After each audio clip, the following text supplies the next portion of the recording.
I was starting to like see the signs, even though my brain wouldn't process it, that like my brother's dead. There's no way he's alive. And yeah, that's really where my journey started. So this sweet guy, his name was David actually, and he's just like listening and listening and listening. He goes, "Wow, man," he's like, "Sounds like you're trying to be accepted by God." Yeah, that would be nice. I did all the things. I checked all the boxes. I showed up. I was like, I did the stuff. And he goes, "You ever knelt down and prayed to Jesus and told him you accept him?" And that question terrified me. Today we're speaking with a former member of the Church of Jesus Christ of Latter-day Saints. He's now a youth pastor. His name is David Swensen. He has an incredible testimony, and I'm so excited for you guys to listen to it. So sit back, enjoy it. Let's just get right into it. So, David, what was your childhood like? Did you grow up in the LDS church, like, or were you converts? Like, what was your family life? Yeah, no, that's a great question. So I grew up in like the heart of Mormonism. So I grew up in a city that was 98% Mormon. And so all of my neighbors, like we knew which families weren't. Like in my neighborhood, I knew the one house that wasn't Mormon. And so, yeah, I was one of those members that was obsessive about the traditions of my fathers. You know, I spent, like, I wasn't one that was passive on Sunday. Like, I was sitting up, I was listening, I was taking notes, and I was all in. Like, I wasn't a half-in Mormon. I wasn't one that, like, partied on the weekend or anything like that. I was all in, 100%. Like, I mean, I didn't have my first sip of coffee until I'd been out of the church for a while. Wow. Let's put it that way. Okay. Wow. So, like, you were doing all the things, like you were doing everything in the temple. Like, take us through some of that, like what your daily life was like as a member of the church. Yeah. So, well, maybe I'll give kind of I don't know if pedigree is the right word, but so I mean, I served in all my callings. So when I was 12, I was made an Aaronic priesthood holder. When I was 16, when I was 18, I became a Melchizedek priesthood holder. I served a 2-year mission. I got married in the temple and served my callings. And so one of the major things, and this has been kind of interesting for me as I've started engaging online, is I really believed what the leaders of the church said. So when they told me that the words at General Conference every 6 months are higher and better and more important and more pertinent than the words in the scriptures, I believe that. And I read those words as if they were scripture. Wow. And so every conference I would literally go through those talks again and reread them. Like, so the LDS Church has a magazine called The Ensign that they send out. Now it's all through the app and stuff, but so I'm sure not very many people sign up for it anymore. But back when I was younger, it was like you got the Ensign, I would pull it out and I would reread all of these conference talks as if it was living scripture.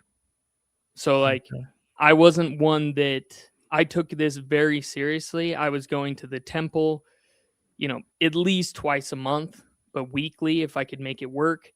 And I was doing family history work to take names through the temple.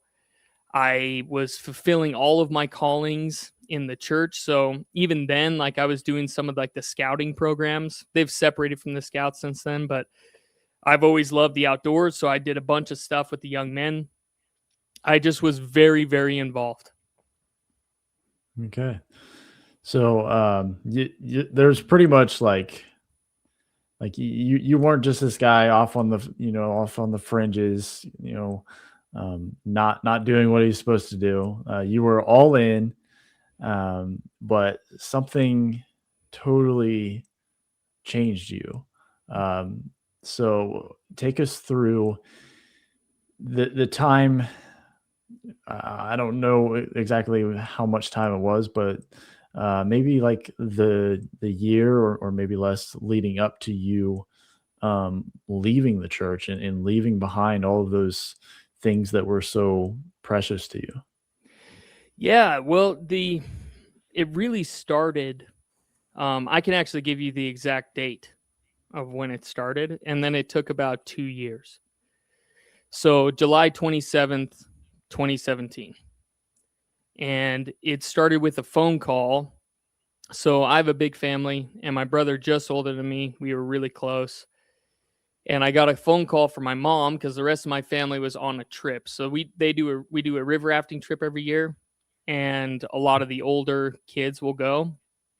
And I wasn't able to go because my wife was 9 months pregnant and we were about to give birth. And I'm like, I don't want to be stuck on the Colorado River and Yeah. find out that my wife had a baby without me. So I'm home. I get a phone call, and my mom just says, your brother Paul's missing. Paul's missing. And, my older brother, he was fit, like smart guy. And it was an interesting time because he was actually exiting the church when he passed. And so there was some tension there and weirdness. And, I had the typical Mormon thoughts of like, oh, he's falling away and he's deceived, all of those things. But we still loved each other. And I hear my brother's missing, and I'm like, I don't even know what that means. What do you mean he's missing? He's a 30-year-old guy that's fit, has a wife and a kid. Like, what do you mean he's missing? And so that started, and over the next 17 days were the longest 17 days of my life. And so I go up, they have me go and check a couple of different places. We message my family on a satellite phone who's down on the Colorado River. So they start like rafting through the night to get off the river. And me and my mom go up to where we found his car. And there's a bunch of other people's stuff in it. It is a weird situation, and he's not even close to where his home is. He's about, his car is about 50 minutes north. It was just a strange situation. So I did kind of the typical Mormon thing. So I knocked doors after I did a door-to-door sales job. And so I was used to, and as a missionary, because I served a 2-year mission, you're used to just going up to strangers and talking to them. And so I just started knocking doors in the neighborhood to see if anyone saw anything. The long story short is we discover his body in the Jordan River in Salt Lake City. And he had passed away within a short period of getting separated from his car, and we have no idea what happened. Wow. And during this time, our private investigator that my parents had hired to help, he goes, hey, there's this group out in California that finds missing and exploited kids. And the pastor said that he's willing to come and help look for Paul and help us figure this out. And they don't charge anything. They never charge families. And they said they're on their way. And we're like, great. Like at this point, like we don't really care how we find our brother. Yeah. We just want to find him. We'll take any help we can get. And it was it kind of went viral, especially in Utah at the time, because my brother's like a really good looking, like a good looking guy, successful. Like this is a strange situation. So they come up and start helping us look. And these are some of the strangest people that I had ever met in my life up to that point. The pastor shows up. He's got a big old beard. He's got tattoos. But he brings a spirit with him that was just different. It wasn't that I'd never felt that before. I had. It just felt unrestrained. And I'll never forget this, man. I was about to leave my parents' house to go out and search again. And he goes, hey, Dave, how you doing? And up to this point, like, I was good at putting on a mask, and I'm like, yeah, I'm fine. He's like, cool, dude. Can I pray for you?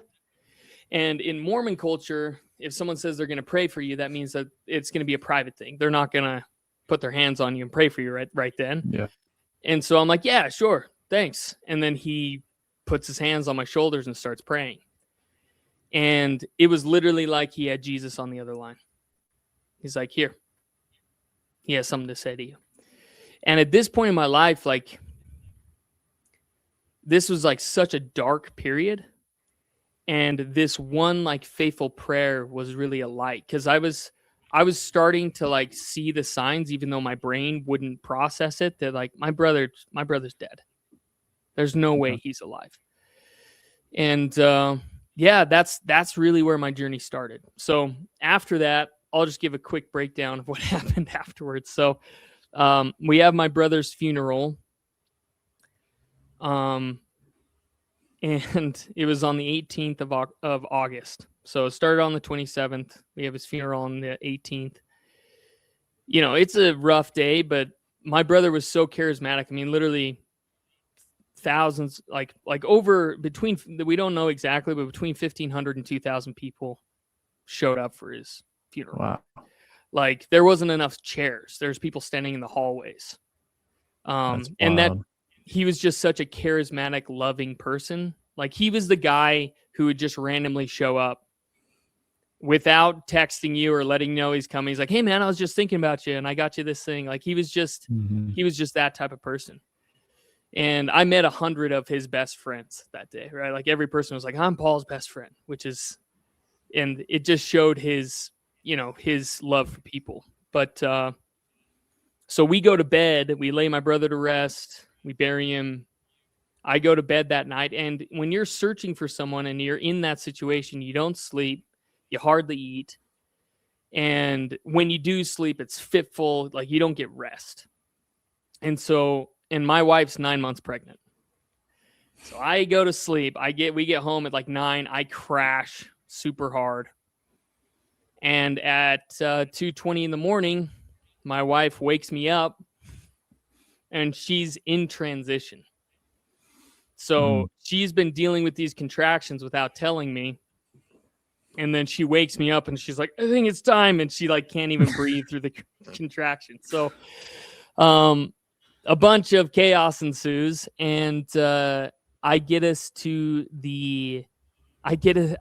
her and we had another baby. I went and got the neighbor, had him come stay in our house while my brother-in-law came over to watch our toddler. And I got her to the hospital.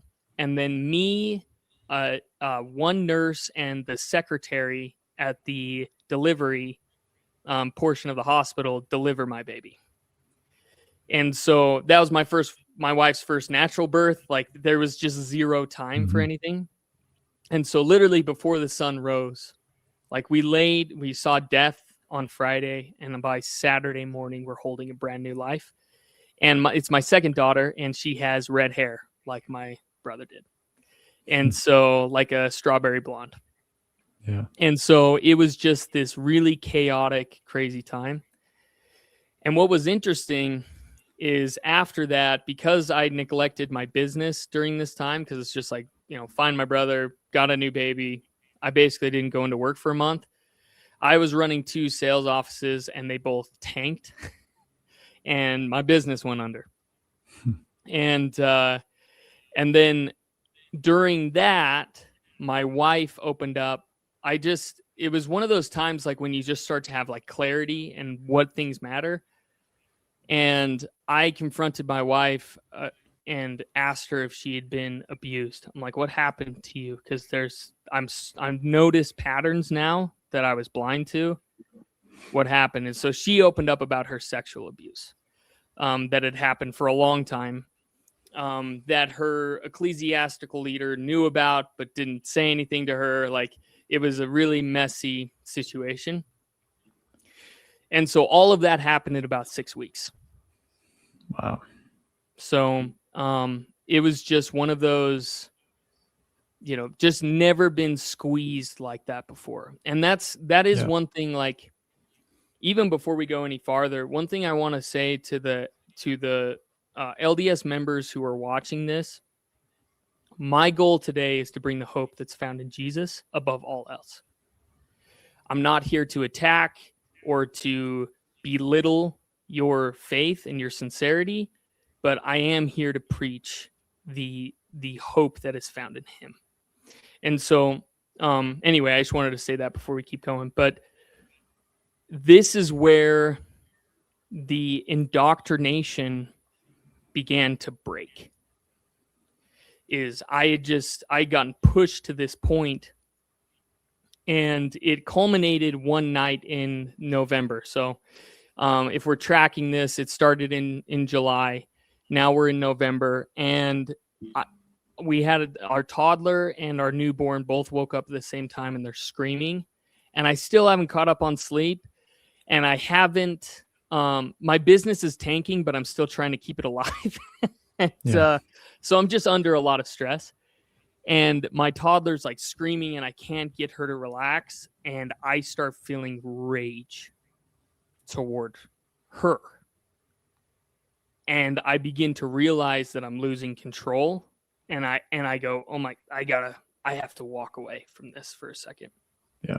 So I walk out of the house. My poor wife is trying to get the baby asleep in our front room of our little house. And she just sees me walk by, and I go out the door. She's like, where are you going? I'm like, I'll be back in a little. And I just walked out.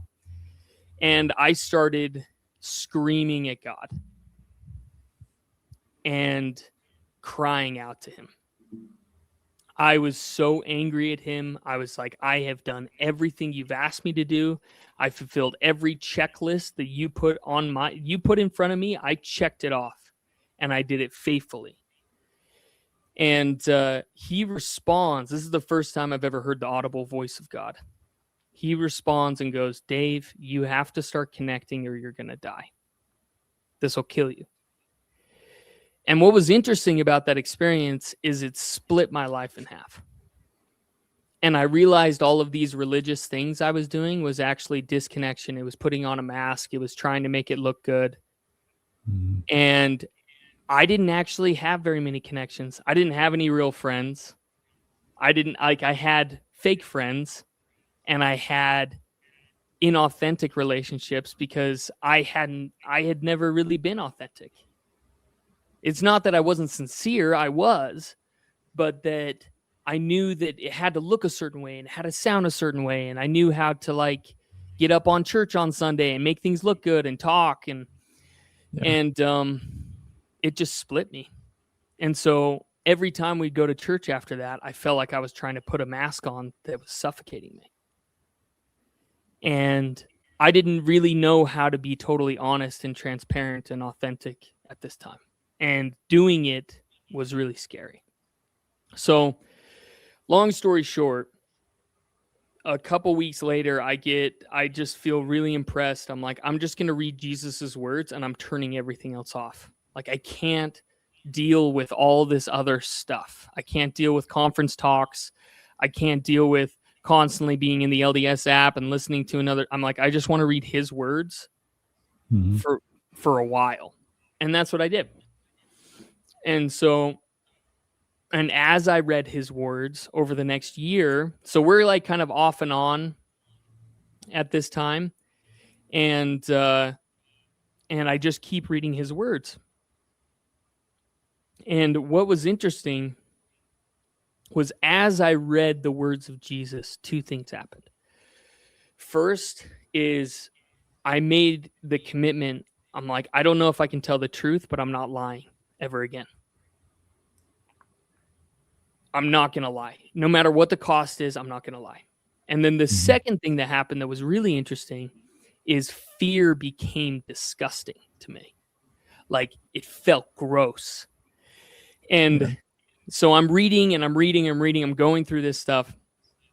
And then I go to in LDS culture, they have general conference. You probably know about that every 6 months. And then the men have what's called priesthood session, where it's a men-focused 2-hour sermons, where a bunch of people get up and talk. Okay. And President Nielsen gets up and talks. And it was so filled with like fear and control. I was literally disgusted. Like I was sitting there, I'm like, this is so gross to me. And my dad's looking at me, and I just made this commitment that I'm not going to lie anymore. And we're walking out, and I've got my suit and tie on and whatever, and I'm like disgruntled. And he goes, "Hey, what did you think of priesthood session?" I'm like, "I hated that. I didn't like that at all." Yeah. I was like, that was so filled with fear. I'm like, I actually feel like disgust right now. And so, which I'm sure was shocking for him to hear, right? Coming from a son who we've gone to the temple, like we've done, like I was the church was everything, right? And so that's really where it started, was there. And then I continued to study, and the main thing too, and it wasn't that I was just at this point, like I started just becoming dedicated to truth. And so I'm like, I hadn't been like fully committed to the Bible as truth at this point. I'm like, I'll take truth from wherever I can find it. So I started just researching everything, but I was always going back to the four gospels. So I was studying philosophy. I was studying, Carl Jung. I was studying the old Norse epics. So like I'm like, hey, maybe my ancestors were right. Like I just didn't care where truth came from. I just wanted to know I could build on something. And the way I would put it now is that was the cracks in my foundation of a house that I built on sand. Like this is when everything starts to break away that you've built for 28 years. A belief system, a mindset, a way of approaching the world, and you just see it crashing. And so I'm like, if I'm going to rebuild my house, I don't care what reality is. I don't care what truth is. I want to know exactly what it is. And if God's not real, I want to know that. So I read like a bunch of atheist stuff, Sam Harris, Richard Dawkins, all that kind of stuff. But what kept happening is every time I was going back to the words of Jesus, I couldn't hit the bottom. So like all these other philosophies are interesting and can be helpful. Like you read Stoicism, you're like, oh, that's cool. Marcus Aurelius, cool. But like you hit the bottom of their depth. Yeah. And I read his words and it just keeps going. And it's been 8 years now. I've never reached the bottom. And I don't think I ever will. No, probably not. And the more I study his words, the more it changed me. And so that kept building up. And then my wife and I decided to take a 6-week trip, and we weren't going to go to the LDS church while we were on this trip. Because in LDS culture, like if you go on a trip to Hawaii on Sunday, you still go to church, right? At least with my family, that's how. So that's like crazy to miss 6 weeks, right? Yeah. Oh, that's a big step. And so we take this 6 weeks, and during this time, my wife, like me and my wife talk all the time. We literally work together every day, and we're really close friends. And so we're always talking, and we're like, okay, for 6 weeks, we're going to be radically honest to each other. We are going to say exactly what we're thinking. I don't know if I'd suggest it, but it is what we did. And then we've got 2 kids and a dog in this crappy RV that I bought for $3,500 that broke down at literally every campsite. I had replaced, by the time we finished our trip, I'd replaced almost everything. But it was a big deal for us. We'd never had that kind of money before, and it was cool that we were able to buy it, right? And so we're on this trip, and we're going along the coast of California, and we got like literally every campsite we get to, it'd break down. So I was trying to fix this thing, and this other guy comes up to me. He's like, hey man, can I help you out? And I'm like, yeah, please. I don't know what the heck I'm doing. And so he starts helping me, and he and I start chatting. And, I start getting the anger that I'm feeling toward the LDS faith starts like bubbling up. Like I start expressing my frustrations. And this sweet guy, his name was David actually, and he's just like listening and listening and listening. He goes, wow, man. He's like, sounds like you're trying to be accepted by God.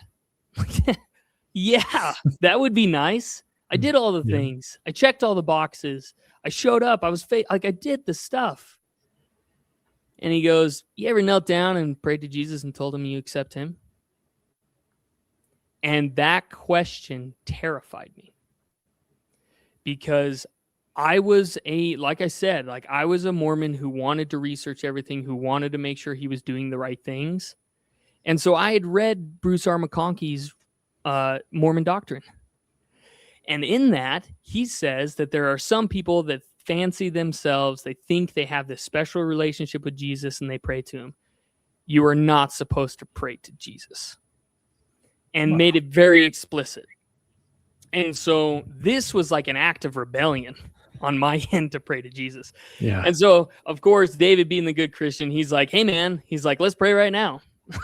I'm like, dude, take it easy. I don't know if I can, like, that's big. But in Revelations 22, Jesus says, I stand at the door and knock. And my experience through my life has been that he is so patiently waiting when he stands at the door and he continues to knock. And so for the next 2 months, literally, and this has happened twice to me in my life, but like actually it's happened a few times, but I would go to bed at night and it's like, hey, you should pray to Jesus. And then I'd wake up in the morning, it's like, hey, you should pray to Jesus. And then I get like, and this happened for 2 months. And I can't remember if it was the morning or the evening. I think it may have been the morning. But I lock our bedroom door and I kneel down. I don't know if I was in there for an hour or 15 minutes. I don't know how long it was, but I just started. I'm like, Jesus, I have no clue who you are. I don't know if you're real. But if these are your words and you are truly God as you claim, then I accept you. And that's like an abbreviation of the prayer. And the response I got was, Dave, this is what I've been waiting for the whole time. And I had a true born-again experience. Like I felt this releasing and this surrender that I had never experienced. I had been through hundreds of LDS bishop and stake president interviews and mission president and all these different people, and I had never been asked that question before. And it that changed everything for me. Like it was like a pivot that changed the way I viewed everything. And so I come out and my wife's like in the kitchen. I'm like, hon, I come up to her. I'm like, hon, you got to pray to Jesus and tell him you accept him. and it took her a couple more weeks and then it started the process. Her conversion was more incremental, where mine was kind of like a switch that gets flipped. And so after that, we sell our house in Utah and we move out to Oregon. Sorry if this is going too long. If you need to interrupt, just say it. But we move out to Oregon, and COVID hits 3 weeks into living in Oregon, and Oregon's not a great place to stay during COVID. And so we ended up leaving after 6 months. But while I was there, I started feeling that knock again. And I'm continuing to read the Gospels. I'm continuing to read philosophy. I'm reading a lot of like Jordan Peterson and different people. I'm just trying to understand. And my wife and I work from home, so we could live pretty much wherever we wanted. And and I start feeling this knock again. It's like, hey, you should call Pastor Rudy and see if you can get involved with certain ministries that fights human trafficking. Like, just call him. And once again, it like kept hitting. So he was in the middle of a bunch of ops. So I couldn't get a hold of him for a few weeks. But when he answers the phone, I'm like, Rudy, like as soon as he answers, he's like, hey, what's up, bud? I'm like, Rudy, I prayed to Jesus. I accept him as my savior. I've been completely born again and he won't leave me alone. I need to come work with you. And every other operator on that team, outside of like some intel stuff, are all ex-military, ex-cops, ex-law enforcement. They have some sort of background. I'm one of the only ones that's not. But he's like, yeah, come on down. And so I went out for my first operation and I got around these Christians. Because at this point, we're not, we're kind of dabbling in different churches and stuff, but we're not like actively attending anywhere. Right. Yeah. And I go down and I meet these Christians, and I'm like, they're warriors. They're focused, they're loving, but they're also dangerous. Like they're the type of men I want to be around. And that's really where it started. And they were so patient with me. I had so many crazy ideas. I think back on it sometimes, like, but I'm like, I'm trying to figure this out. And one of the most confusing things, if you're going from like heart of Mormonism to trying to understand Christianity, is that the words are the same, but they mean completely different things. Yes. So like yes. when they're talking about the grace of God and they're talking about these things, it just took a lot of rewiring for me to understand what they were saying. Like, even though I had had some of those experiences myself, it just took a long time. And one of the books that really helped me actually was 1984, reading it along with the Bible. Because I got this idea of doublespeak and doublethink, and I started seeing the patterns. And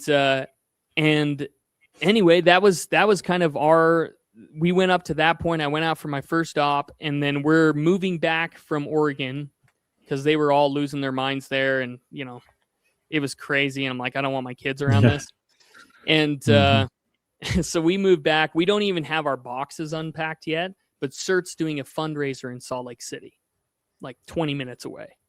And so we get all the boxes into it, get the bed put up, and then we go out to this fundraiser. And Pastor Rudy's wife, Lori, we're like out there, and we're at this thing, and we're trying to help the ministry.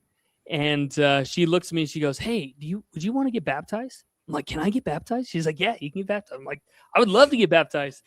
I'm like, "But I want to bring my wife with me." So a few months after that, we go out for another CERT event in California, and my wife and I get baptized in the San Diego Bay. And that experience, I don't know like the theological language behind this, but I felt the generational curses shatter, and I felt my heart crack open, like it had never, that like God's worth trusting, like you can trust me. And that started this process of my wife and I it just started this huge life change for us. And we started stepping into something that fundamentally changed everything about our lives. Like I got to watch God through that process. That's really where it started. But I saw my wife's trauma being removed like an onion, like just one layer after another. And I saw the grace of God in my own life. Like I saw all of this brokenness inside of me. He would just like crack open another chamber of my heart and be like, "Hey, Dave, this isn't serving you. And like, can I take it? Will you let it go?" And I'm like, "Okay, God, all right, Jesus, I'll let it go." And then he would take it and heal it.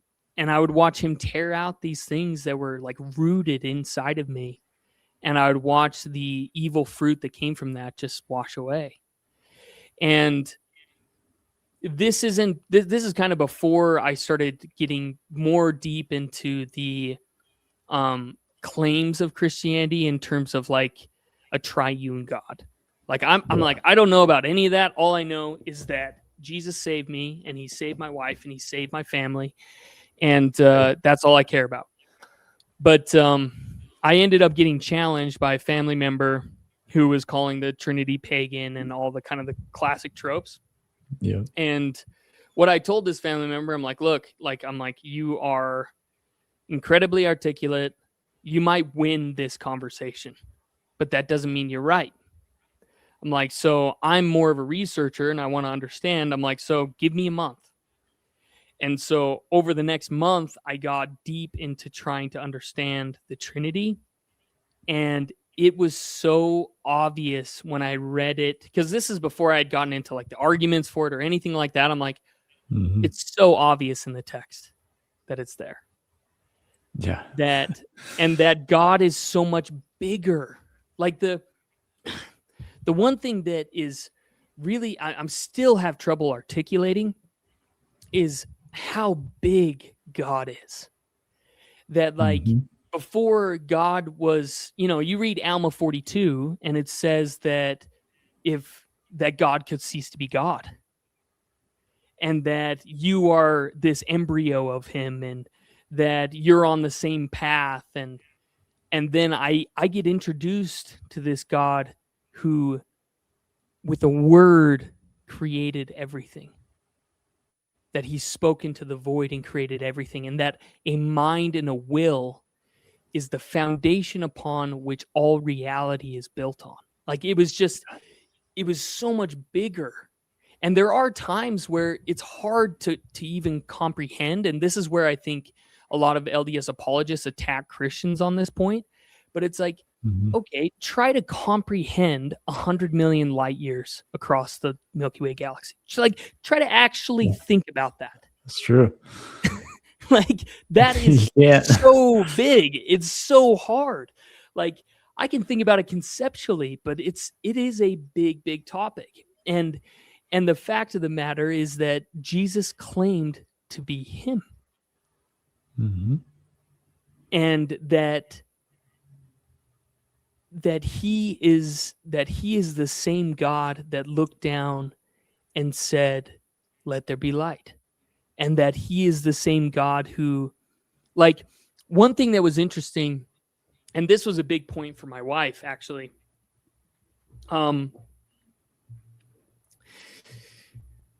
The LDS gospel teaches that God the Father has this council, right? And you know all this stuff, right? From Abraham and Pearl of Great Price and all that. And that Jesus is chosen to take on the responsibility because he's the firstborn. To realize that God took full responsibility himself for his creation was a big, big moment. That he didn't put it on anyone else. That he took it up and said, and came into the world and said, "This is the way. Let me show you."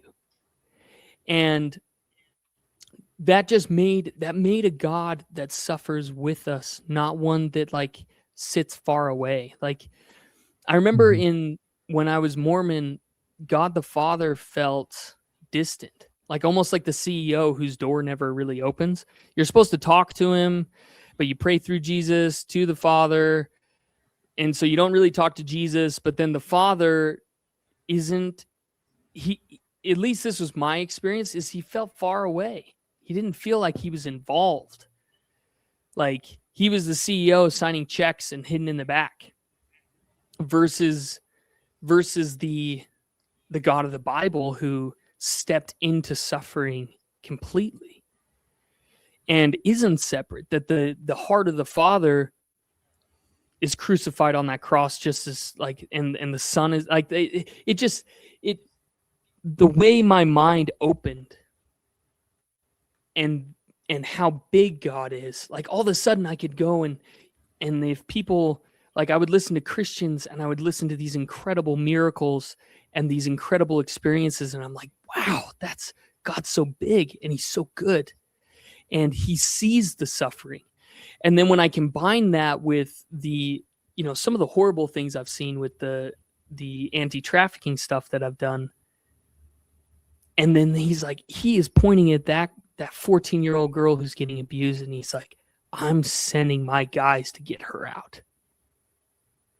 And that she is perfectly and wonderfully made. And that she bears the image of God.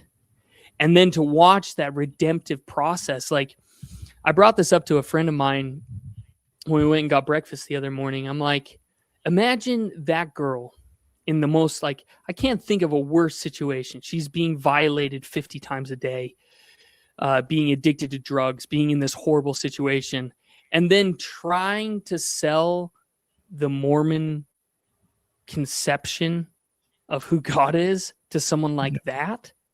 How? Okay, all right. Well, yeah, you are loved, but you're going to have to give up all this stuff and you're going to have to do all these things. You got to check all these boxes to make sure that you can progress, and versus like, you are perfectly and wonderfully made. And the God of the universe The one who created everything created you, and he wants you. Like, those messages couldn't be farther apart. Does that make sense?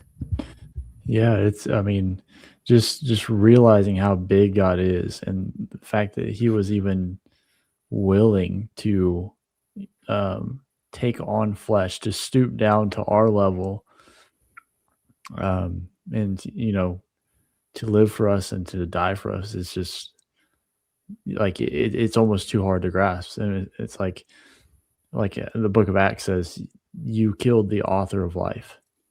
Like, the author of life came down and was put on the cross and took on the sins of his creation. Like, it's just, you can't even fathom how amazing that is. And that's, the Christian version of God is so much more worthy of worship than the LDS. I mean, the LDS version, he's a man. He's just like us, just on another, he's just more highly exalted than us. Yeah. So I mean, that is, when you truly realize that, it is game changing. Yeah. Well, and I think too, there's illumination when you push something to its extreme. Like what was it, 2021, when those 22 Christians were beheaded on the beach. They were captured by I can't remember which Islam group captured them, but 21 of them were Christian, one of them wasn't. And the one who wasn't said, "Nah, I am now," in face of beheading. Yeah. No baptism, no checking a list, just being surrounded by these other 21 Christians and saying, like, "Nah, I'll go with them." That's the same with like James, right? James, his guard in the Gospels says, "Nah, I'll die with him." And the thief on the cross, once again, it's like, thief on the cross. Once you understand the unmerited favor of God, that like he sees you and he wants you, that he sees you in your brokenness, nothing's hidden from him, and he still wants you. Like, one of the things that was really interesting, that was eye-opening for me during the search for my brother, was I got to know a side of me that is not a nice guy. I got to know a side of me that's a really mean guy. Because up to that point, I was kind of like the missionary nice guy, right? Wide-eyed, hey, what's up, everybody? Like the bubbly, typical Mormon that you think about. Yep. And my brother went missing, and I was like, oh, none of those lines are real. Because there's a side of me that would hurt people, really hurt people, to bring him home. Yeah. And that's why it's kind of funny, because the day I realized that I was a sinner was actually very freeing. It's kind of one of those things that seems like a contradiction, but it's not. Yeah. I realized I was like, even all of the good things, like Paul talks about this, right? I'm like, all of even the good things I do, I'm doing them for selfish reasons. Even if they end in good works, they're ultimately selfish, because I get all of this social feedback. I get all this, the people telling me how great I am. And even that is evil. And it was actually, like, I think that's something that is really missing within at least the culture that I grew up in the LDS church, was like to recognize that you're a sinner fully, to like fully see your heart unmasked is a really scary experience. And that God still wants me, and that he'll actually take those parts, like the part of me. I remember I was reading Carl Jung at the time, so this is going back a little ways, but he said, in order for a tree to flourish in heaven, its roots have to go all the way to hell. And for me, recognizing myself as a sinner was recognizing that my roots go all the way to hell. and that God still uses that and transforms it and uses it for good when I surrender to him. And so, like, the side of me that that can go on an op and keep my head under chaos and turn off emotions when I need to, and to focus on the task, what would be considered like dark or like hard, God uses for good. And we get to be an instrument in his hands. It's just there's something just so real and honest about it.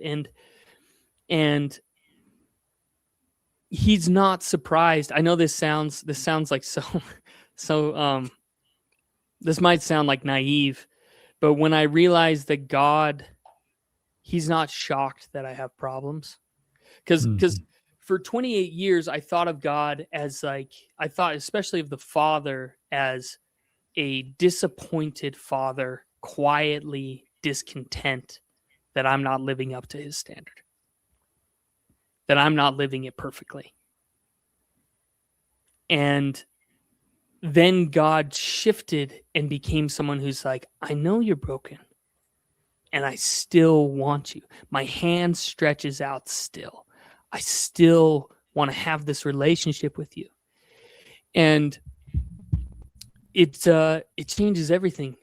It changes everything because it's not based on my works anymore. It's not based on me saving my ancestors or, it's not based on that at all. It's my God loves me unconditionally. And every time I surrender to him, every time I worship him, every time I come closer to him, he shows me how much that unmerited favor is real and that he wants me. And it almost sounds, I even did a video on this recently, to the religious mind, to especially like the Mormon religious mind, that's like offensive. It's almost it's offensively simple because we have this whole cosmology and this whole thing, and there's intelligence and light and this thing, and like it's like it became so simple for me, and it was one that was so hard to explain to people, especially at the beginning, and I didn't know how to describe it, and I feel like I'm getting better at it. By the grace of God, I'm getting better at it, because the one thing that I will say is the Mormons in this valley need it. Especially, like, I live in Utah County, Utah. I can't get any more Utah than Utah County, Utah. Yeah. They need it. They need it so bad. And like, I've seen the quiet desperation of some of the members that are still devout and still going, and I talk to them and I talk about God and I see the longing. And one thing that's hard, I think, for some Christians to comprehend is the cost. It costs a lot. I think honestly, outside of like ex-Mormons who live in Utah, nobody else knows how much it costs. Like, my kids in our neighborhood, even though we're nice to our neighbors and we chat with everybody, my kids get ostracized. They don't get invited. Like, my little 10-year-old girl, her only friends are at the church that we go to, because she's not part of the group. And since you're not part of the group, it's dangerous. And I'm sure people will hop in the comments and say, that's not the way it's supposed to be. Okay, cool. That's the lived reality. I agree it shouldn't be that way. But my kids are separated. And that, for me, is like a heart of a father. I'm like, that hurts, man. Like, it hurts having them pay a price at such a young age. That they don't have, like, when my 10-year-old gets baptized, no one's going to show up besides us. and our church family. That's just a fact. Mm-hmm.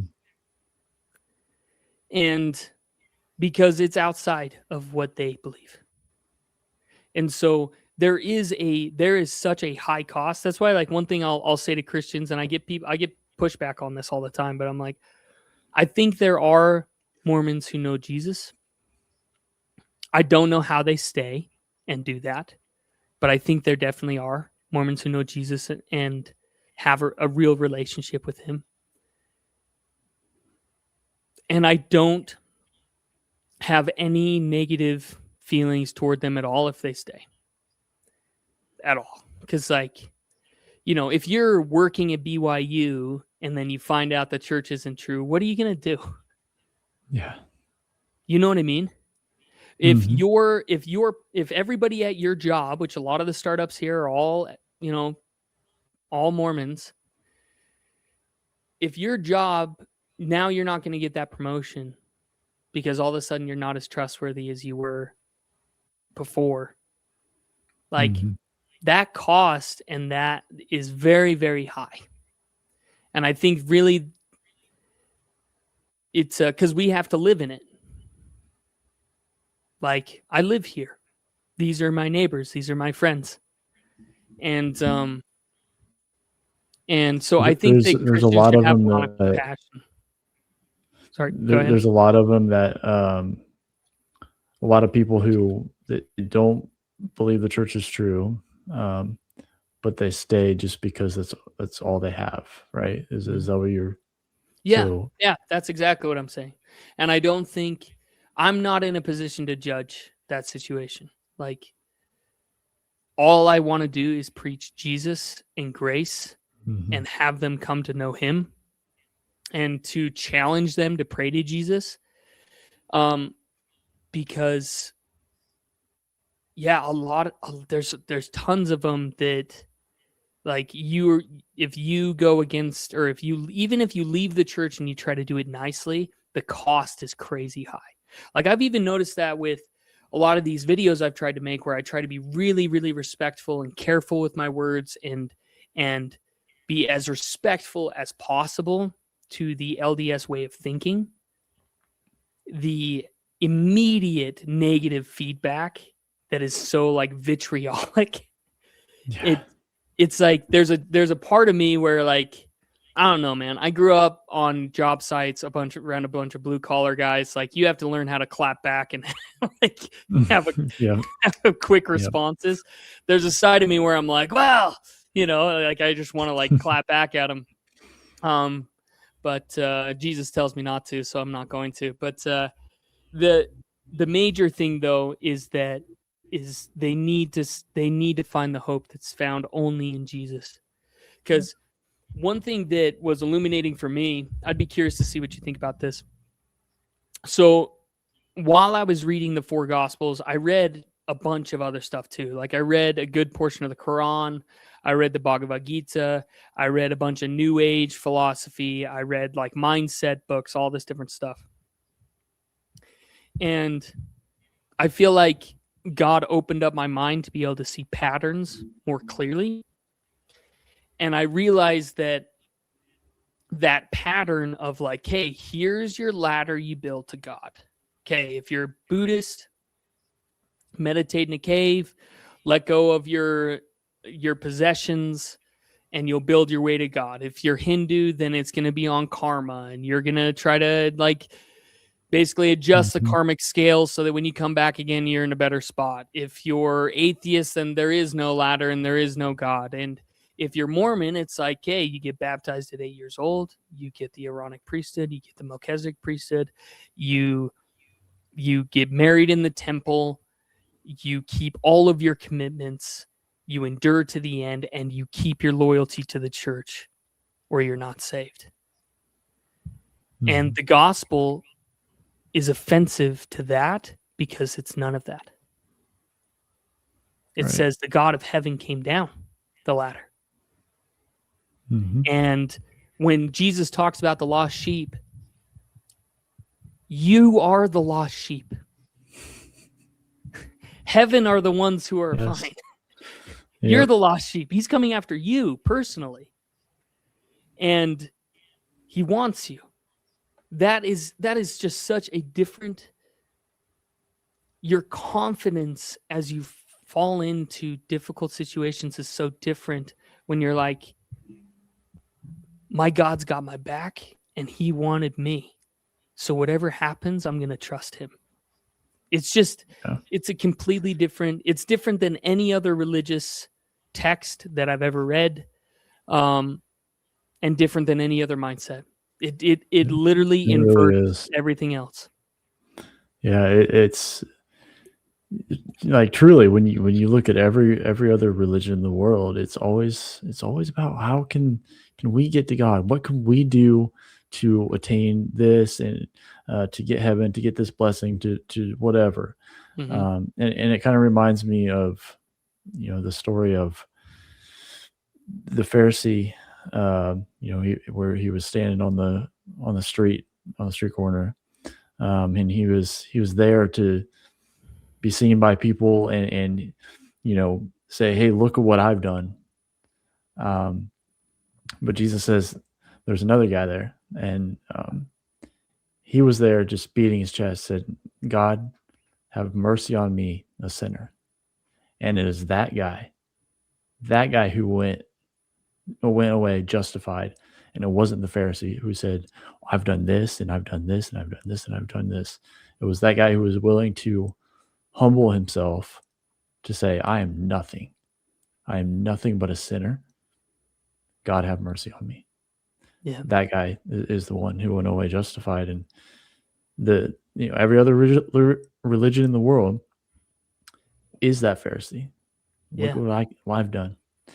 And so that's truly the difference. And I really hope that any Latter-day Saints listening will really think about that.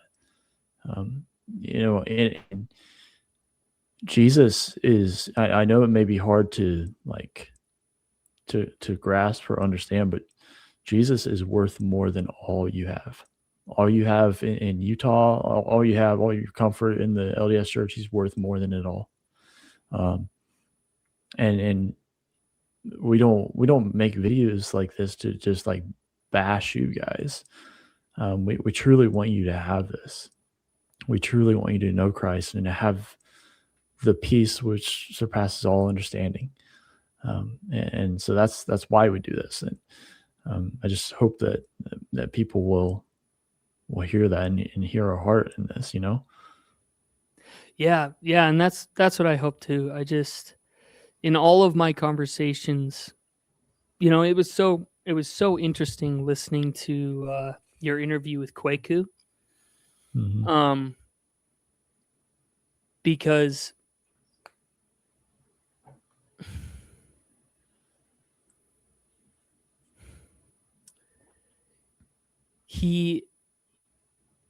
first of all, he's an extremely articulate man, and really entertaining.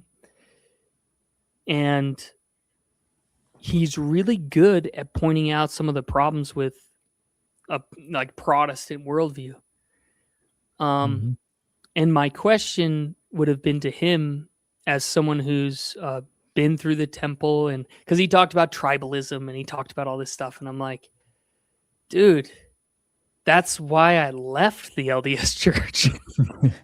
Was because of that.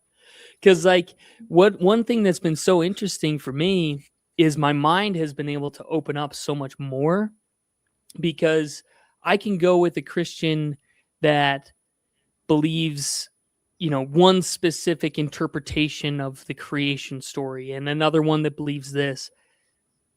And there's room for debate.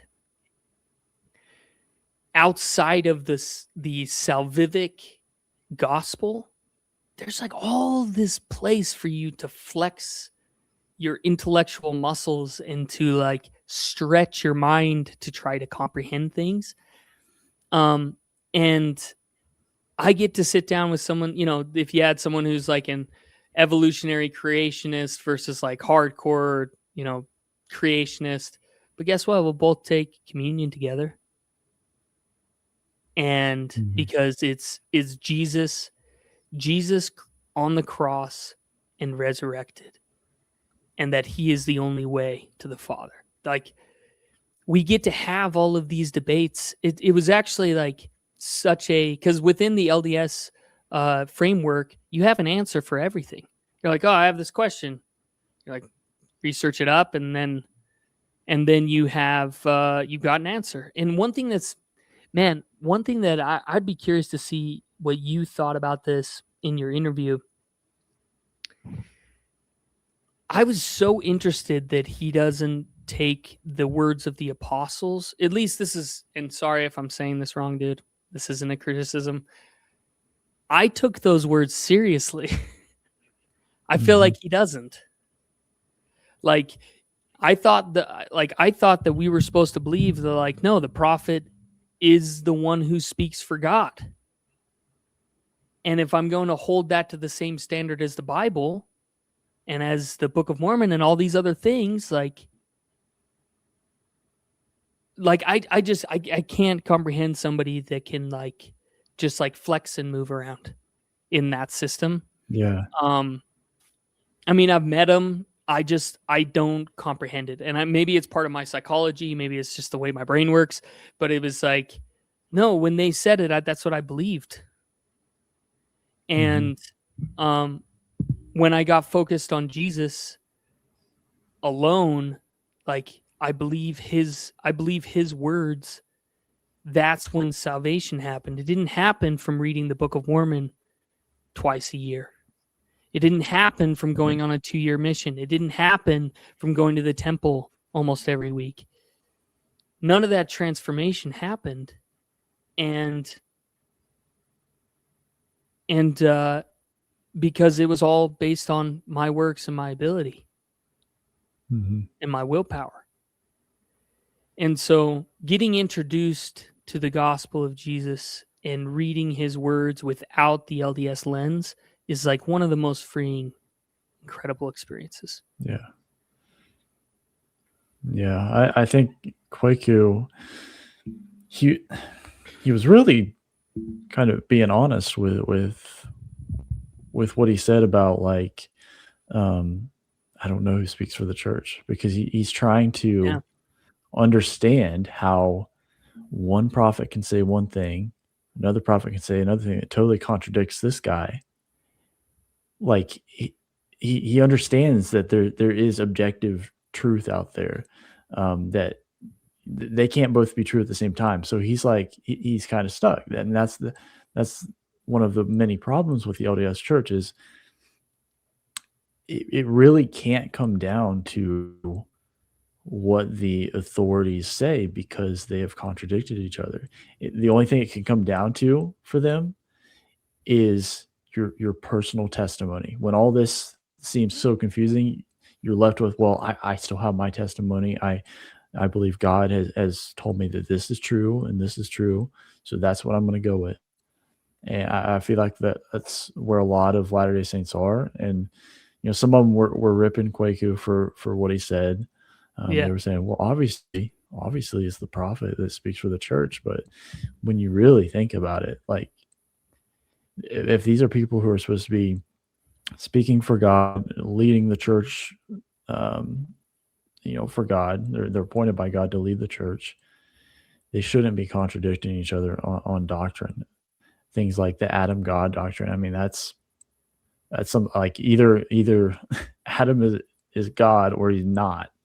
You can't have it both ways. Right. So there's a lot of stuff. Yeah, the way I interpreted it, or at least the way that my brain processes it, is I've been obsessed with ethics for the last really 4 years. And it finally dawned on me that once I understood, like, the ontological ethic, right? That in the Bible, all of God's commands are born from his unchanging character. And that us as Christians hold on to those ontological virtues, or those, like, unchanging eternal virtues, and that God helps transform us to live out those virtues. And And most of the world is a consequentialist ethic. We see this all throughout our media. You see it in all these different stories where the ends justify the means. Mhm. And so, and this is where it gets really difficult, because if you accurately depict a problem in the church but don't end in loyalty to the church, then whatever you said is wrong and misinterpreted. Yep. And that's because their main ethic, so the ethic for us as Christians should be the truth. Like, you should never lie to someone to get them to come to Jesus. If you do, you contradict who he is, because he is truth. For what I've noticed is a pattern, and this isn't all members, I'm not making a broad statement, I'm saying specifically I've noticed LDS apologists, is if it doesn't end in loyalty to the church, no matter how true it is, you're wrong. Because the ends have to justify the means. And this gets introduced in the first 4 chapters of the Book of Mormon. This idea of a consequentialist ethic gets introduced with Nephi, because he goes back in chapter 4 of the Book of Mormon. He goes back into Jerusalem, and he kills Laban. He murders him, and then he kidnaps his servant and takes his stuff and leaves, and he's the hero. And the Spirit gives the in that chapter, the Spirit speaks to Nephi and gives the justification for the killing of Laban. And the justification is a perfect articulation of the consequentialist ethic. It's better that one man die than a nation dwindle in unbelief. And do you know who else said that? Caiaphas, to justify the killing of Jesus. Yep. It's that simple. Yep. That, like, and so, but it does make it, because I have a heart for these people. Like, they want to defend what they believe, and the church is their place of safety. It's this place of comfort. And when you push back against it, you're pushing it back against their safety and their comfort. And that's really, really difficult for anybody to process. Like, I think if I hadn't have gone through those consecutive things in a row, I don't know if my mind would have opened up to seek something different. But it was because I was drowning, and I didn't care anymore if it was the right boat or the right rope, or I had to stop drowning. Yeah. And Jesus alone is the one who pulled me out. And yeah, it does make the process, it's so difficult, because if you don't end at loyalty of the church, then, and even if you try to craft your words carefully and you try to dodge these indoctrinated landmines, if it doesn't end at loyalty of the church, every single misstep is going to be like criticized, and anything that you get wrong is going to be attacked, and they're always going to assume that you have the worst intentions. It's just it. And this isn't just online. This is like daily. This is the existence for people who come out of Mormonism and find Jesus and become Christians. Like, especially if you live here in Utah, I'd highly suggest finding a really good community. There's a great one out in called New Hope Calvary Chapel, next to Thanksgiving Point in Lehi. You're welcome to come anytime. But you lose so much, and the cost is so high, and it. There are times where I'm like, man, I wish the church was what it claimed, because it would have saved me a lot of suffering. But it's just not. So I would rather face reality than believe something that's not true. Right. You know, and it really comes down to that. So yeah, anyway, I'm glad that we're talking about like the heart that we have in talking about this stuff, because Yeah. it's probably not going to go as viral as like, if we say like, oh, well, the LDS temple ritual is Masonic and Masons are demonic, and like we can get into all that stuff, but it's like, but it doesn't, it does make it it's difficult, but I see the hearts of the people here. My ancestors were the ones who crossed the plains. My great great great grandpa was the one who carved all the grapes, hand carved all the grapes inside of the Salt Lake City temple. I'm related to most. I'm like second cousins to some of the apostles. Like I've met most of the general authorities. Like this is not something, man. This is not something I would have done because I just wanted to sin, or I just wanted to be worldly, or like that is one thing that's difficult, is and part of it, like I got to give them a little bit of credit, is really ingenious, is the way that they preload the answers before someone leaves. So as soon as someone looks like they're teetering, you're like, oh, they wanted to sin, they never had a real testimony. You have these things ingrained inside of your psyche so that you don't just listen to their story. Hey man, what's going on? Like you can't, because that would violate your safety. Yeah. Dude, that's so crazy, because I grew up, they were Christians, for the most part, but I grew up in a high demand religion. They were kind of like the Mennonites.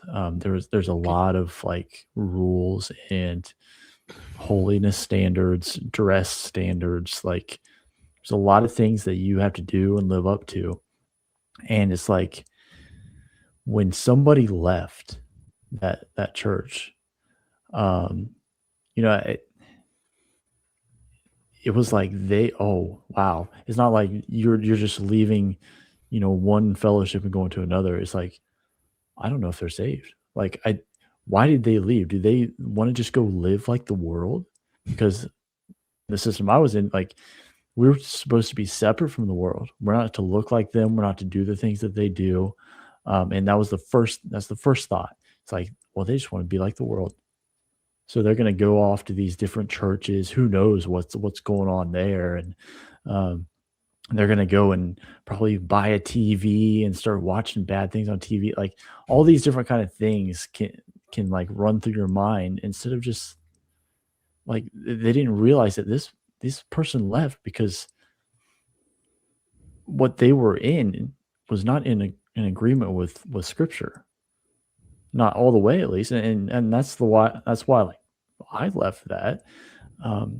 But that's an interesting thing to me, is because a lot of systems like that, they have to come up with things, maybe just to prove it to themselves that well, they're not leaving because what we believe is untrue. They're leaving because, well, something's wrong with them, and it's a way to like justify it in their own minds, so that they don't feel on shaky ground. They don't feel afraid. They can stay in their comfort. Somebody I kind of know referred to it as like a greenhouse. Like you're safe in the greenhouse, and if you start wandering out of the greenhouse, well, you're leaving that safety. You may die out there. And so I just see that in a lot of different religions, and it's just sad, because people need to know that it's not about like what you accomplish or how you look, how you act, like that. None of that makes you right with God. None of that gives you peace with God. That is stuff that comes through, the inward work that God is doing, the changing of your heart. That stuff just naturally flows from a new heart. But when you start putting that before everything else, and putting that like you were trying to do, like you were trying to be accepted by God by all the things that you were doing, you got it totally backwards, Yeah, and you end up like the Pharisee, exactly. Yep. who just says, "Have mercy on me, a sinner."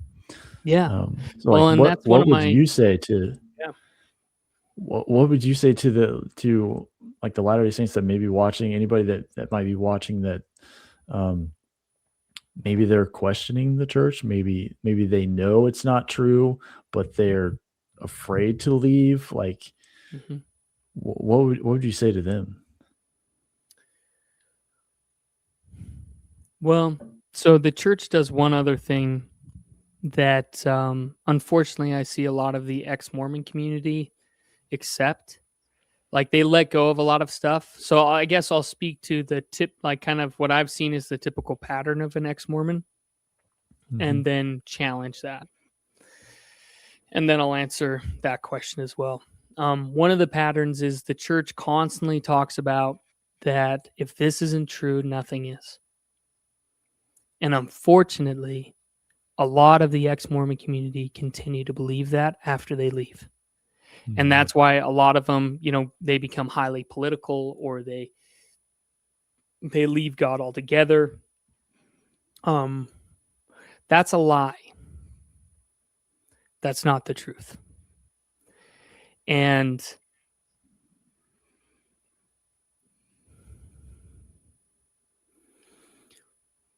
Jesus is far more gracious and far more radical than you think he is.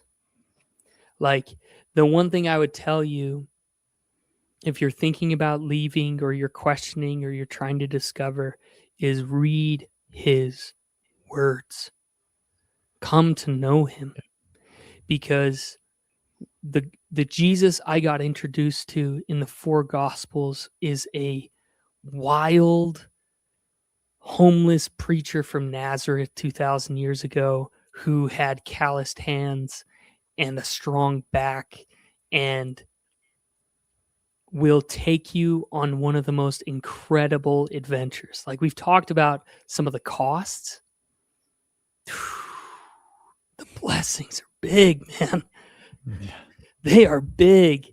Mhm. Like, I have watched my wife be fully healed of years of sexual trauma.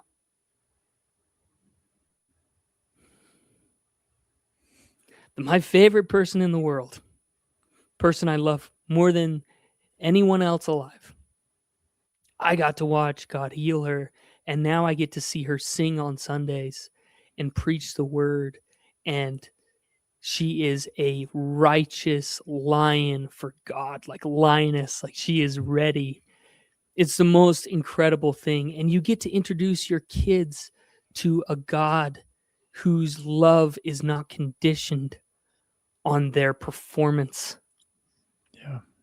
Like, you get to be around people who, some of them are just kind of like wild, incredible people. Like, I got to meet a Christian recently and became friends with that. Like, he's like, we felt called to Uganda, Africa. So we packed up our 6 kids and moved there and lived there for 10 years. And I'm like, you guys are awesome. Like, Yeah. you like that, all of these little lines and these little check boxes, and am I keeping up with the Joneses, and do I got the new car, and I like, you get to let go of all of it, Mhm. and your life could truly become an interesting adventure with God. There's a lot of cost, but man, like, we have people show up almost every single Sunday who are in that state where they're like, I just, I don't know, I'm kind of in this place. And then you get in a conversation with them and you hear their story and you hear their brokenness. And then you get to watch Jesus step in and start to heal it. You get to be around Mhm. people who don't go, hey, I'll pray for you later, and oh, we're worried about you. Go, dude, you're going through that. Okay, let me just a second. Let me go grab somebody, and we grab 3 or 4 people, and we pray over that person and call on the blood of Jesus to heal and the supernatural hand to show up.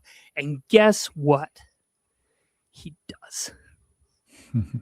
And so the cost is high, but the reward is so much higher. Yeah. The reward for following him and getting to know him and getting to know this guy that like can take a drug addict who was living on the street and turn them into somebody else. Like, you get to serve that God, and you get to become a warrior in his kingdom. Like, you get to engage in spiritual warfare on a level, not, oh, well, you know, that guy's wearing a blue shirt on Sunday, or like, no, you get to step into situations with the confidence of God behind you and call down the powers of heaven. Like, it is the most incredible, engaging, fantastic experience. And then you also you get to know a God who's not going to let you sit comfy in your comfort. He's not going to. He's going to make you really uncomfortable. And you know that one thing that you're hiding in the closet and that you don't really want anybody to know about, and there's that one monster that you kind of, I'll deal with it myself. He's going to call that out too. And you get to be a part of breaking generational curses, of breaking the brokenness. Now, I would have to say I have received a lot of generational blessings from my family. I've got an incredible family. I love them to death. But there are curses there too. And he'll step in and break them. And he'll forge a new path for you. Like one verse that came up over and over again in our journey was Isaiah 58. I am making a way in the wilderness. You must let go of the old thing, for I am doing a new thing.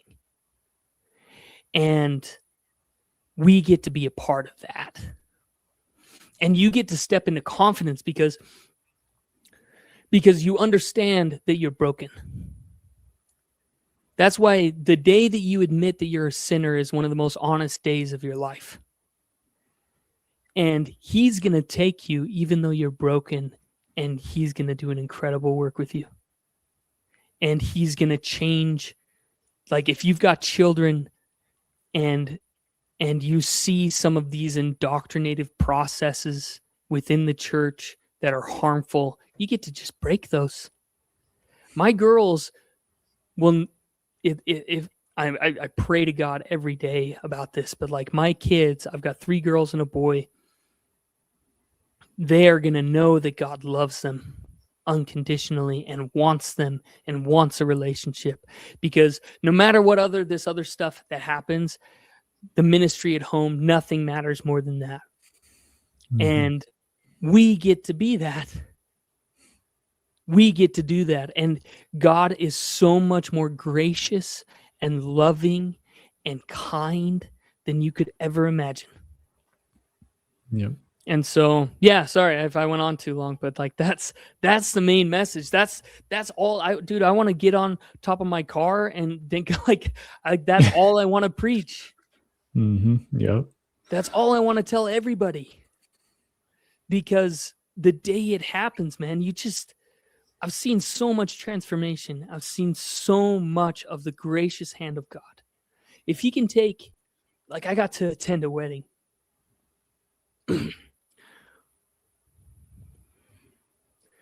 I got to attend a wedding of a girl who had been so severely abused and hurt. And if you were to meet her today, you'd have no idea what she had been through. And she got to marry a beautiful, good Christian man, and they're building a life together. I got to see that level of redemption. Someone who was pulled out of a crate, whose body was broken. Dude, what else matters, man? Yeah. That's the God that I serve. That's the God that I serve. That looked down at her, didn't say, "Oh, you got to put on this modest dress and you got to show up and you got to do these things." He just said, "You are mine. You belong to me. And I'm going to send these crazy, weird Christians that and they're going to come and pull you out of it." You know, or another girl who just like continued to fall back into it, and we kept showing up and seeing her redeemed, man. Or seeing families come to our church, or seeing these kids who are hurt. Like I teach youth, and some of these kids, man, they're so honest about their problems. And praying over them and seeing the hand of God on their life, like, sorry, I keep getting emotional. It's just like, you're good, man.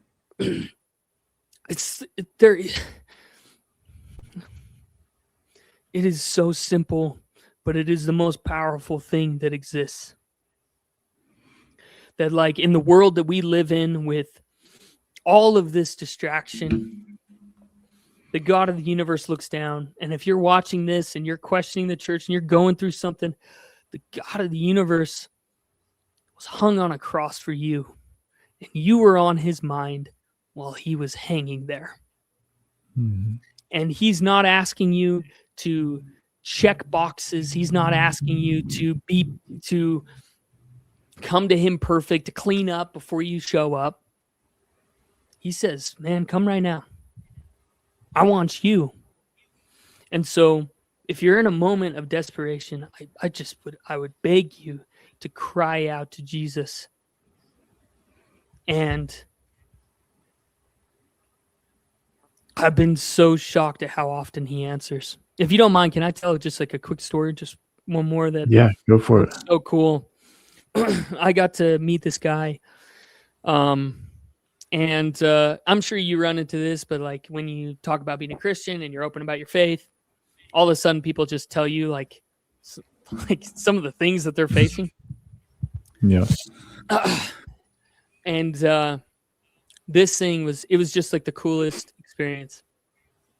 So this guy starts telling me about his daughter who's addicted to drugs, and he didn't know where she was, and she was living on the street. And so he's like, "Hey, do you think your team could come help?" And so we like, I was like, I started getting some of the information to bring it to the CERT team and start working up something. But before that happened, he tells me about her, and I pray over him. I say, "Hey man, can I pray for you right now?" He's like, "Yeah." So I pull him off to the side. And this is like a random guy I meet in California. And while I'm praying over him, I said something that it was one of those things that like you say it and then you're like, where the heck did that come from? But it was Jesus loves addicts because they are dedicated, obsessive, and focused. They're just pointed in the wrong direction. Mm-hmm. And I got a phone call from him a few days after that his daughter had called. And so I'd like prayed the blood of Jesus over him and asked that his supernatural hand step into his life, and that his daughter reach back out and they start to reconnect. And dude, she's off the street now. Like, it's awesome. God's not waiting for you to get right. He's not waiting for you to be like, "Oh, well, once I get over this addiction, then I can go to God." Nope, that's not the God of the Bible. That's not who he is. He wants you right now. Mm-hmm. And even if you're in a really broken and hard place, he still wants you. Like, one of the most beautiful things is that his love isn't earned, it's given freely. It's your job to receive it or not. And he's ready. Mm-hmm. You know, I think about that a lot. Like he calls himself the Good Shepherd. And which reiterates from the Old Testament where he says, "I'm going to come and shepherd my people." And it's like, before in the Old Testament, you have the chosen people, right? And then in the New Testament, it gets flipped to the people who choose. Mm-hmm. It's that simple. It's that simple, man. And it's so cool. It's like, It's yeah. Anyway. Yeah, it's like you said, God's not waiting on you, to clean yourself up, and then then I'll come to Him. No, He wants you to come to Him, and He'll clean you. He Yeah. will make you whiter than snow. It's not our, like Paul said, he didn't want to rely on his own righteousness. He had an alien righteousness, a righteousness that wasn't his, a righteousness that was Christ's, because Jesus is perfect. He did everything perfectly. He in every way which we break God's laws, Jesus obeyed them perfectly. And it's that righteousness that when you come to Him, this is why you don't have to clean yourself up first, make yourself acceptable to God before you come to Him. When you come to Him, He takes that righteousness from Jesus and credits it to your account. Mm-hmm. That is yours now. You're covered by that righteousness. So now when He looks at you, you are accepted because you're perfect. You have the perfect righteousness of Jesus now. And I try to explain this to Latter-day Saints all the time, and they have a hard time with it. Yeah. If you just understand that, it is the most freeing thing in the world, because like you don't have, like you said, you don't have to check boxes. Be accepted. You're already accepted. Now you can freely serve God, freely pursue righteousness because of what God has done for you, because of your love for Him now, because of the new heart that He gave you. You can freely pursue righteousness. Yeah. And I just wish so many would understand that. Right. Well, and it's like, if you're stuck in a system where you're constantly trying to prove yourself, that is a never winnable situation. It like it causes angst, it causes suppression, it causes hiding, it causes a situation in which, like, oh well, I made this mistake and now I can't take the sacrament. Like so in LDS, if your bishop says that you can't take communion, then you can't take communion until he says you can again. And so it's like, it sets up a situation, and then adding on top of that, this is the only thing, I try not to get frustrated, but this is one of the most frustrating teachings, and it sounds pretty innocent, but I think it's like one of the most evil teachings. So sorry for the LDS people who are watching this, but like I have to call this out. When you tell an 8-year-old child that the Spirit of God will stay with them as long as they stay in holy places, you are making such a terrible declaration over that child, because that is a straight lie. That is the Spirit of God will never leave you. As soon as it's accepted, it will never leave you. He will always be with you. So even if you go into a place that's considered bad, He's still with you and He wants you. Like, I know that doesn't sound I don't know how that sounds to you on your end. I'd be curious to see what you think, but it was like, that teaching is insidious because it teaches that God's Spirit is conditioned on where you are at. Like, that's the only time I ever like push back hard on, like, is when people are teaching that. It just it creates a situation in which God is not with them everywhere they go. And yeah, that's interesting. I've never actually heard that. That's a lot to put on, a kid. yeah. I mean, but like my first thought is, Didn't Jesus say he would be with us always? Like, isn't the Spirit supposed to be with us always? Like, that's what the Bible says. Yeah. I mean, it's right. It's right there. Yeah. So yeah, I mean, just like you said, read Jesus' words. Yeah. Like you'll start to see all of this stuff that's thrown on you. You'll be like, well, that Jesus didn't. That goes against what Jesus taught. Yeah. How does that work? Right. Yeah, I mean, it's just like when you read the words of Jesus, you truly understand what he's saying, like the context of everything.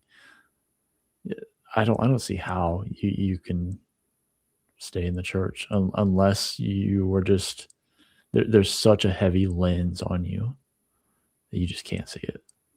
Yeah. And like I don't like where's your family at on all of this, and like what do they think about you and your direction that you went? Yeah.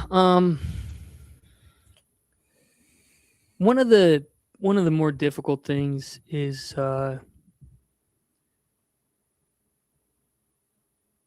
so I was the kid. I grew up in a big family, and I was the kid who didn't want to cause problems. Mm-hmm. And so like I followed through. I did the things that were asked of me.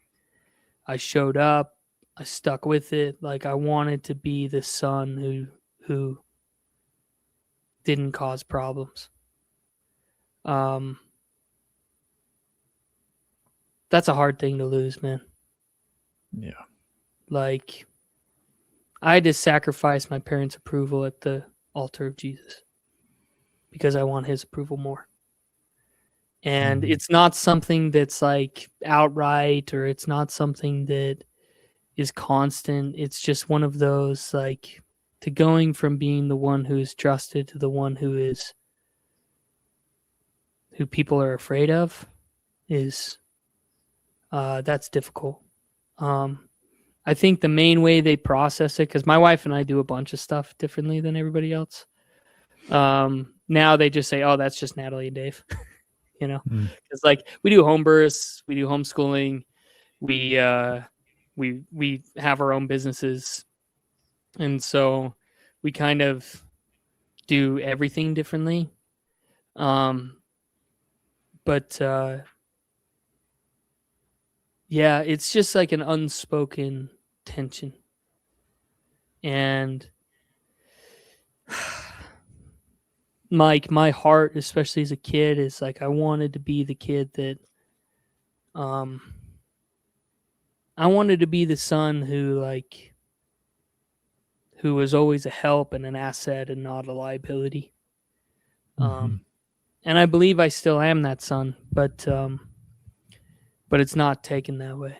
And so it can be really painful, especially like I know that my family in the church receives like pushback from other people because of Natalie and I's direction. And so there's just I don't know, man. It's one that like I feel called to just preach Jesus to them as much as possible, as much as I can, as much as I'm allowed to. I'm not really allowed to like pray. I'm not allowed to I don't know, it just makes it awkward. Like where you were, if there's a family thing and there needs to be a prayer, I'm not one who will ever be called on. Where before I was the one who was called on. If somebody's going through something hard and they want like what's called a priesthood blessing, I'm never going to get that phone call. Like, because now my faith is kind of invalid. Yeah, it sucks. It sucks so bad.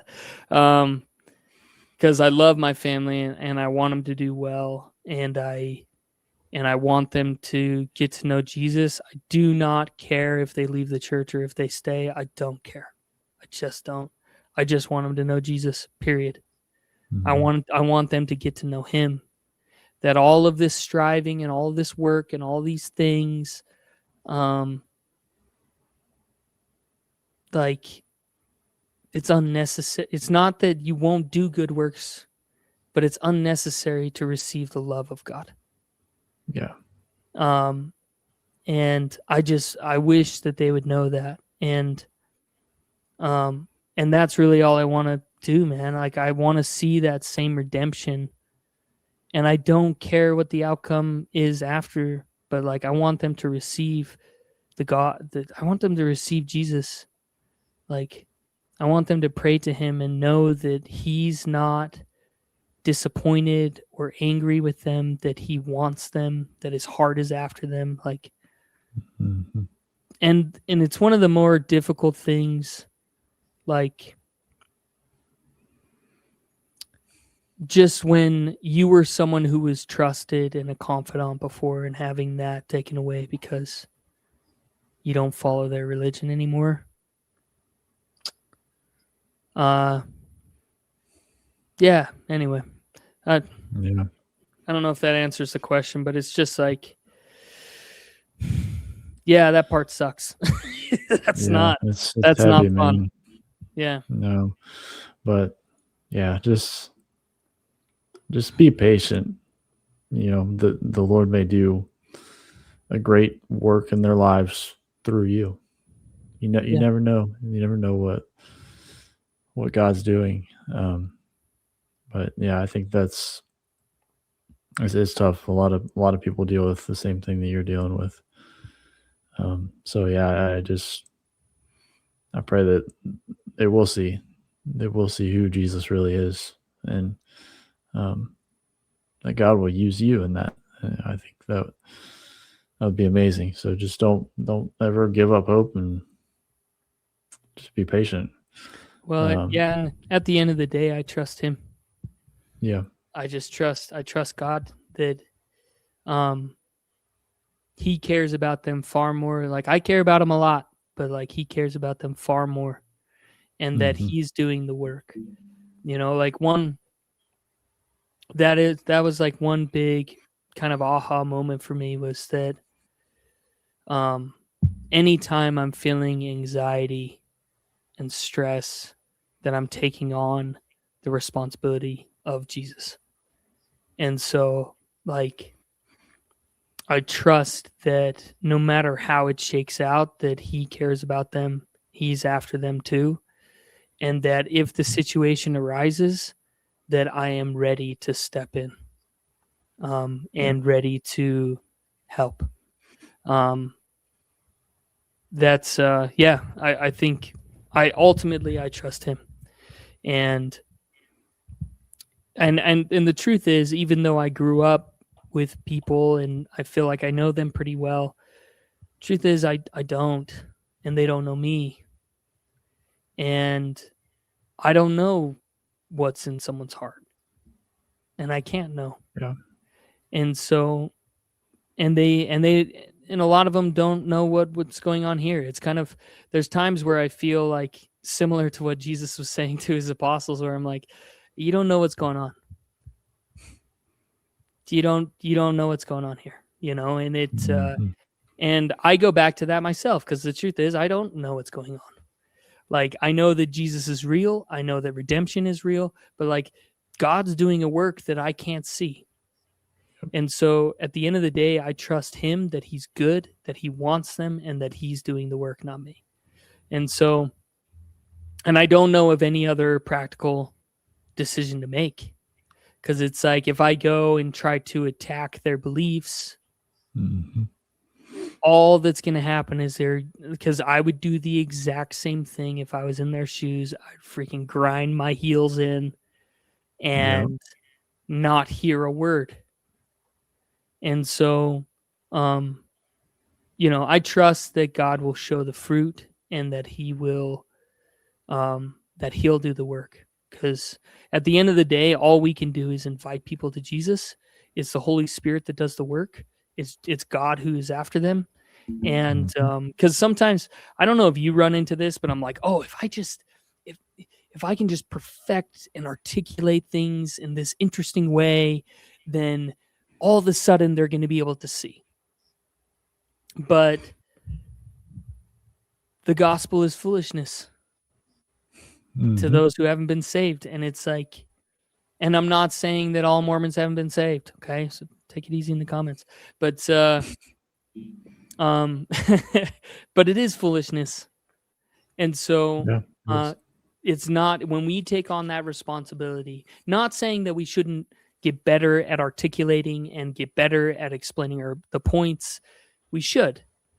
But at the end of the day, I can give the most articulate, interesting, most incredible way of describing Jesus, the most incredible way of describing grace. And it's not that will not change anything. What will change is whether is the Holy Spirit entering their life. And it's not, this is one thing, this is a really important point, actually, I think, that I want Christians to understand, and maybe you can speak to this as well, where you came out of a high demand religion. I felt the Holy Spirit when I was a Mormon. I had felt it. And I had had spiritual experiences. The difference was, this was my window. Yeah. So I saw the light of God. I had really cool, great experiences. It was just restrained inside of the indoctrination of the building I was in. And when I got introduced to Jesus, I just got to walk out of the building and be with him unrestrained. Yeah. And so it's because I had many experiences that were incredible, and I love those experiences. Like, I know a lot of ex-Mormons who are like, oh, I hate that I served a mission. I'm like, dude, I'd love that I did. I learned a lot. It was a good experience. It's the reason that my wife was interested in me when we first met. Because the truth is, I got sent to Tokyo, Japan as an LDS missionary. And the truth is, if I had gotten sent to the South, where I met a bunch of Christians, or somewhere in the United States, or somewhere there was a hard Christian, I probably would have converted and then become an apostate and then gotten sent home for my mission and excommunicated. Wow. And then my wife wouldn't have been open to marrying me, for sure, within that mindset. We joke, we're man, if we were to meet each other today, the version of when we met, so one of us is the version we are today, the other one is the version when we met, we would never have dated. It would never have happened. And so that's where, once again, I go back to God's perfect timing. And it's not that this is an important point too, that I think a lot of Mormons are oh, we're here to be tried. God is the one bringing these trials into my life. I'd be curious to see what you think about this, but I'm I don't see that biblically. I see that horrible things do happen.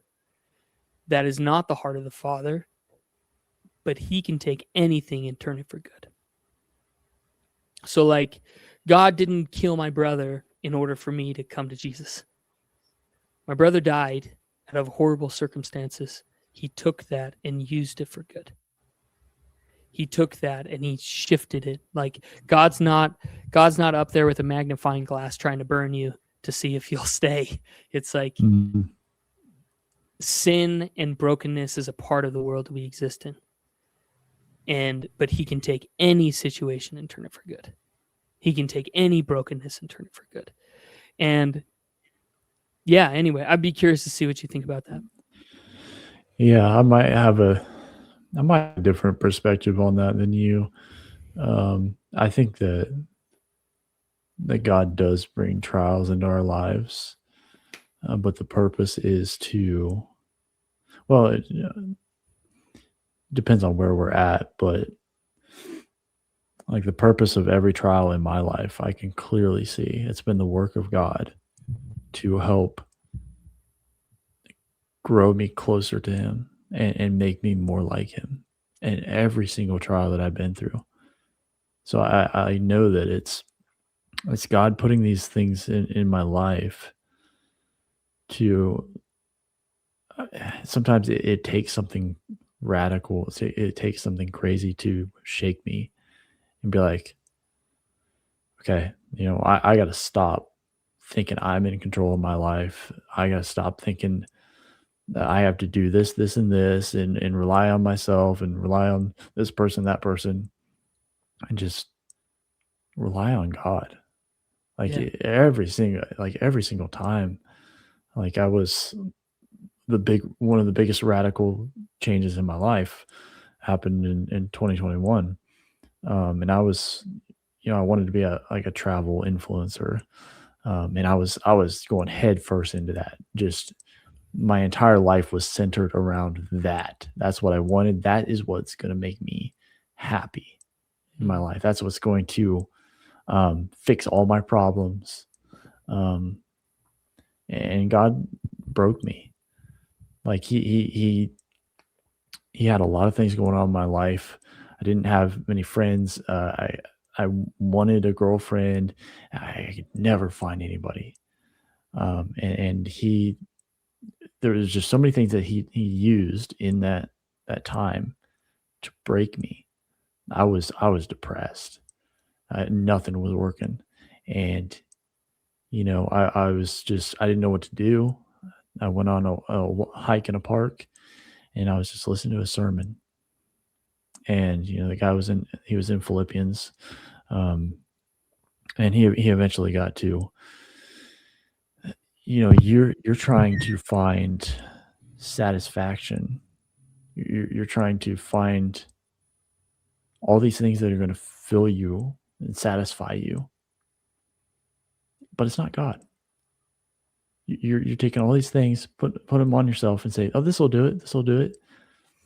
And God's saying, "If you only had me."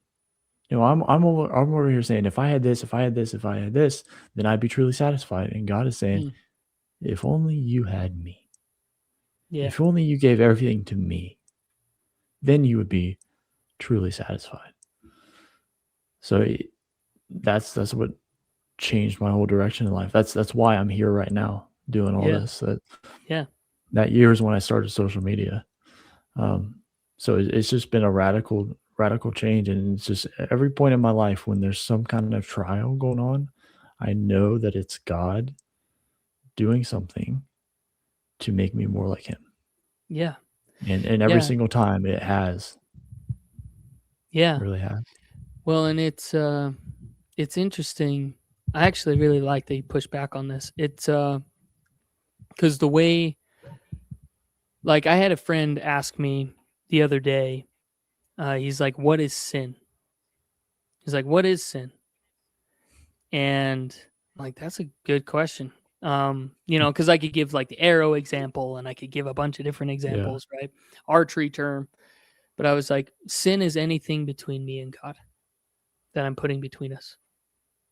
Hmm. That's sin. It could look good, it could look like whatever, but that's what sin is. Is anything that I'm going to outside of Him, because God is life, God is love, God is He is contentment, He is peace. Like, He is the one that we go to. And so I guess the way, and you could interpret it, I guess, a couple of different ways. I just look at it, I look at things like my wife's miscarriage, I look at things like my brother's death, I look at things like the failure of my business, and I'm like, I don't think God wanted those things in my life. I think that they were a natural cause of certain events in the broken world that we live in, but He'll take anything. So it's kind of funny because we actually end at the same place, where I believe that, like, I'm like, I don't know if God.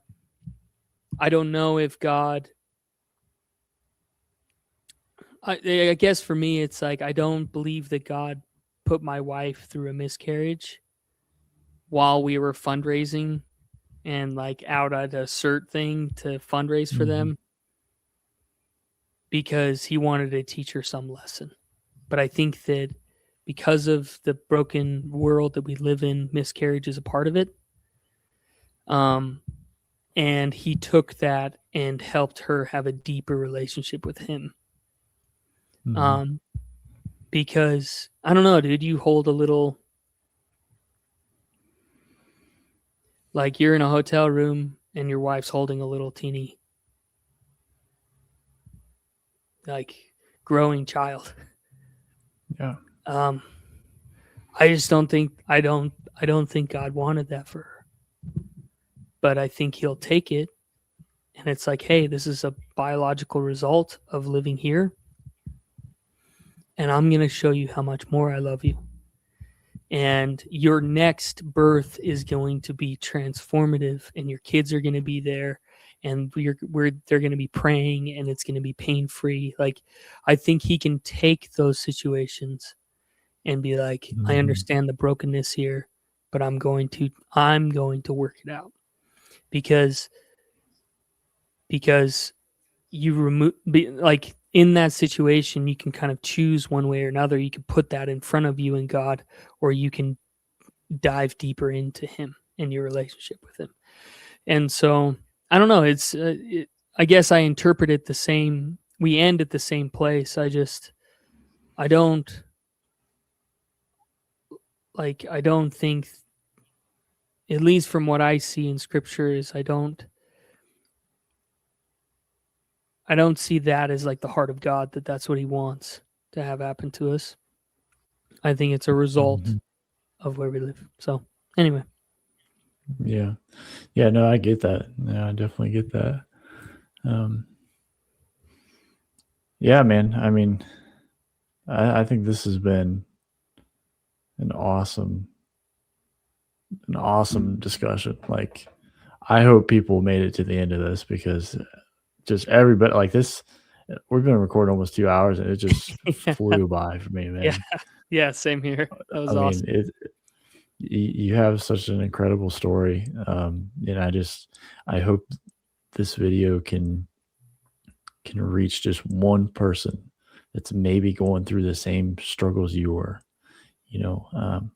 and if one person can see this and come to Jesus through it, I mean, that's all I can ask for, and that would just be amazing. Yeah.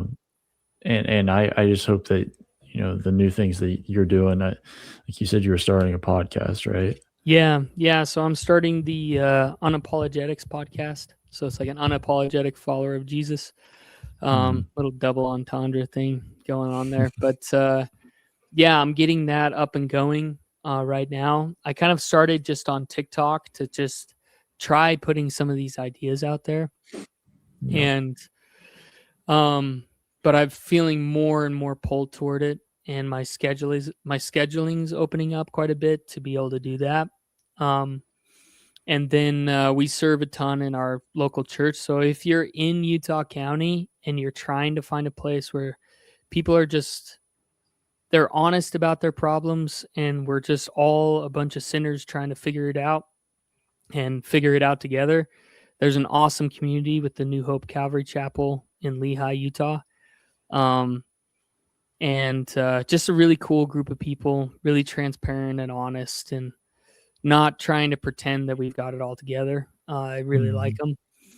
And yeah, and then my wife's got a podcast actually with her friend. So for any of the ladies watching this, Wild Grace podcast with Natalie and Kenzie. And they're actually doing a 40-day Bible study leading up to Easter. So they're going to be going over one chapter. And they're really excited about that. They worked super hard on it. And then they also talk about just some of the things culturally that you grow up with. Because, I'm a guy, so I didn't go through a bunch of the stuff they went through. And so it's just them like kind of figuring stuff out and working through stuff. And I think they've done a really good job. So, and if you want to message me directly, like if this message hits you and you want to talk more, especially if you're here in Utah, dude, I'll go get lunch with you. I'm happy to go meet up with you. But you can hit me up on TikTok or on Instagram and DM me, and I try to get back to everybody who does that. So yeah. So where can everybody find you? Like, what's your handle and everything? Yeah, so it's just Unapologetics. So on Instagram, it's Unapologetic Podcast, and on TikTok, it's Unapologetic. And you can reach me there. I'm sure we'll throw I'll send you over the handles so you can put them in. But Yeah, especially if you're here in this county, man. I mean, even if you're not, if you're just Mormon and you're trying to figure stuff out and you're going through something, hit me up. And I will do my best to get back to everybody. Yeah. Well, man, I really appreciate you coming on with me. This was amazing. And maybe we can do something again in the future on a Yeah, I would different love to. subject. Yeah, Yeah. I'd love to. I'd love to get into, like, this is my obsession. I love talking about this stuff. It's and it's so interesting exploring the Gospels and Mhm. context and Old Testament. I think there's nothing cooler. Like, I love this stuff. So I would love to get into more topics and work it out, man, and hear your perspective on Yeah. stuff too, because I didn't, you know, I've been introduced to a lot of Christians now, and there was a large learning curve for me, Yeah. that I'm trying to make that gap in. So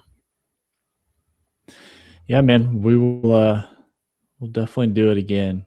So again, appreciate you yeah, coming on, and everybody watching. I hope this was um, edifying to you, and I hope you will leave us a like down below. So.